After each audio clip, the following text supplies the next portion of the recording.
ఆకాశం దిగి వచ్చి మబ్బులతో వెయ్యాలి మన పందిరి.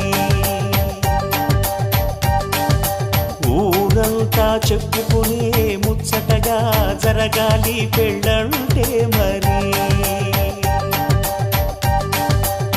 చెరిసగమవమని మనసులు కలుపుతూ తెర తెరిచిన తరుణం ఇది. వరకెరగని వరసలు కలుపుతూ మురిసిన బంధు జనం. మా ఇళ్ళలేత మా వెళ్ళ తోరణాలన్నీ పెళ్లి శుభలేఖలే. అక్షింతలేసి ఆశీర్వదించమను పిలుపులైన వీగాలులే. ఆకాశం దిగి వచ్చి మబ్బులతో వెయ్యాలి మన పందిరి.